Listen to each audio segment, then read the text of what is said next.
এদের দুজনকে তো বাদরের মতো লাগছে, আর গাছের উপরে উঠে লাফালাফিও করছে। মা!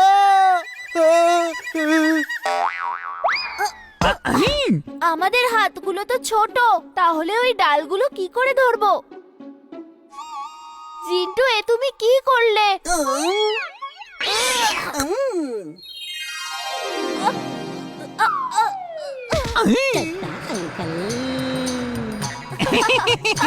কোথায় গেল ভিড়ে লম্বা লেজ, লম্বা কান? তুমি সব সময় আমাকে এরকম ভাবে জ্বালাতন করো। চলো কান ধরো, চলো কান ধরে দাঁড়াও। বাবা! বাবা!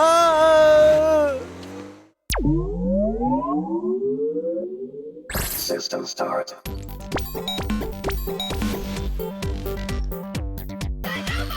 মাঙ্কি মোড, তুমি আমার পিছনে এসো, আমি ওই বাদরগুলোকে দেখছি। ঠিক আছে। আরে দাঁড়াও দাঁড়াও, আমার জন্য দাঁড়াও।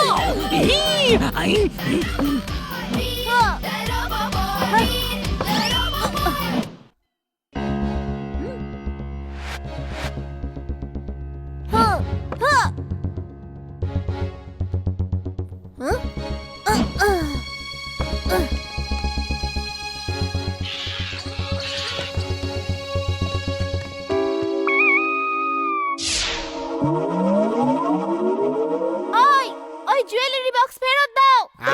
এটা দেখছি আমার দিকে তাকিয়ে কথা বলছে। না ফেরিয়ে দেবো না, কি করবে তুমি? আমি অনেক কিছু করতে পারি, কিন্তু করব না। জুয়েলারি তোমাদের কোনো কাজে লাগবে না, তাই ওটা ফেরত দাও। খাওয়া দাওয়ার যত জিনিস লাগবে সব আমি দেব।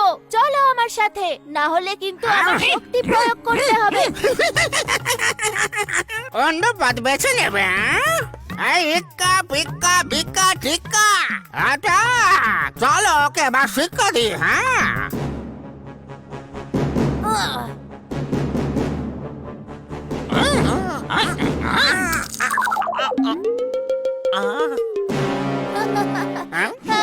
আরে সবাই একসাথে আক্রমণ করো না।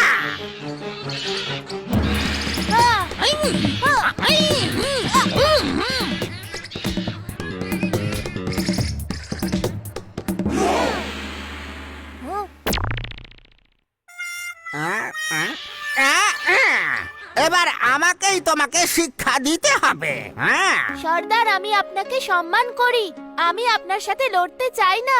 এই বক্সটা নিয়ে আপনার কোনো লাভ নেই, তাই জন্য চাইছি। কিন্তু আমি তোমাকে ফেরত দেব না, এটা তোমাকে লড়াই করেই তবে নিতে হবে। হ্যাঁ, আক্রমণ!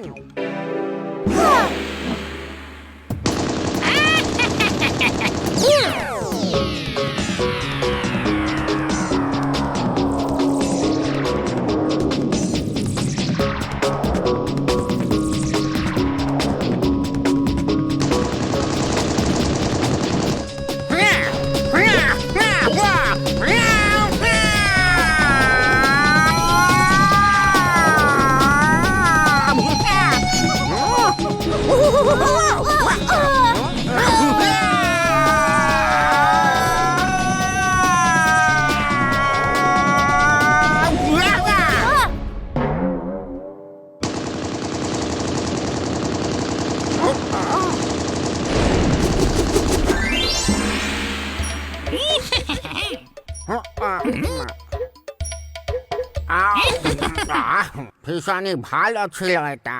ওকে, let us fight.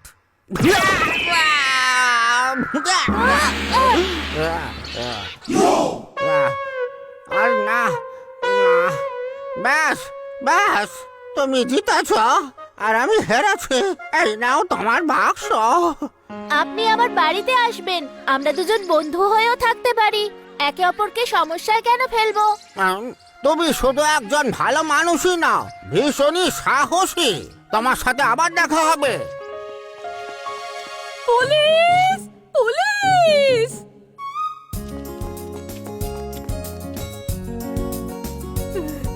Thank you বীর, তুমি কি করে পেলে বক্সটা?